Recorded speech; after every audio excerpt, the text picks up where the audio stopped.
ततारा वामीरो, प्रेम और बलिदान की कथा।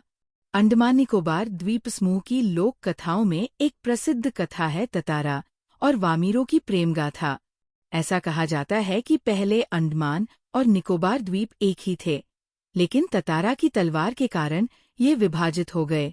लिटिल अंडमान में ततारा नाम का एक वीर, सुंदर और नेक युवक रहता था। वह शक्तिशाली और परोपकारी था, जिसे लोग बहुत प्रेम करते थे। उसकी कमर से बंधी लकड़ी की तलवार दिव्य शक्तियों से संपन्न थी, लेकिन उसने कभी किसी के सामने इसका उपयोग नहीं किया था।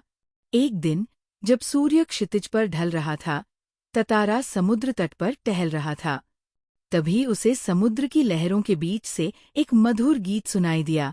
गीत की ओर बढ़ते हुए उसने एक सुंदर युवती को गाते हुए देखा। युवती ने उसे देखकर गाना रोक दिया। ततारा ने उसका नाम पूछा और उसने अपना नाम वामीरो बताया।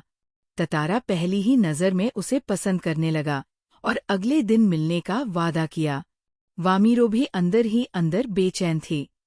उसने ततारा के बारे में सुना था, लेकिन अब वो स्वयं उससे मिली थी। दोनों अलग अलग गांवों से थे और उनके समाज में बाहरी गांवों में विवाह करना निषिद्ध था। फिर भी अगले दिन दोनों समुद्र तट पर मिले और ये मिलन रोज का क्रम बन गया।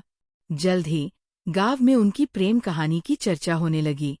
इसी बीच गांव में पशुपर्व का आयोजन हुआ, जिसमें पशुओं की शक्ति परीक्षा और नृत्य संगीत का कार्यक्रम था।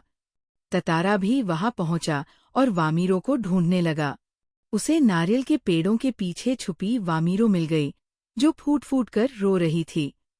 उसकी माँ ने दोनों को देख लिया और ततारा का अपमान किया। गांव के लोग भी ततारा के खिलाफ हो गए। अपमान और क्रोध में ततारा ने अपनी तलवार निकालकर जमीन में घोंप दी और पूरी शक्ति से उसे खींचने लगा। तभी जमीन में एक दरार पड़ने लगी और देखते ही देखते द्वीप दो हिस्सों में बंट गया। ततारा और वामीरो अलग अलग टुकड़ों पर रह गए। वामीरो चीखती हुई दौड़ने लगी, लेकिन तब तक बहुत देर हो चुकी थी। ततारा का द्वीप समुद्र में डूबने लगा। उसने छलांग लगाकर वामीरो की ओर जाने की कोशिश की, लेकिन उसकी पकड़ ढीली पड़ गई और वह समुद्र की गहराइयों में समा गया। अंतिम समय में उसकी चीख गूंजी, वामीरो, वामीरो, और उधर वामीरो ततारा, ततारा पुकार रही थी। ततारा का क्या हुआ ये कोई नहीं जानता, लेकिन वामीरो पागल हो गई। वह हर रोज समुद्र किनारे जाकर ततारा को खोजती और अंततः लापता हो गई। इस घटना के बाद द्वीप के लोग अन्य गांवों में विवाह संबंध करने लगे। कहा जाता है कि ततारा वामीरो का बलिदान इस सामाजिक परिवर्तन का कारण बना। आज भी ये प्रेम कथा अंडमान निकोबार में घर घर सुनाई जाती है, जो प्रेम और बलिदान की अनंत गाथा बन चुकी है।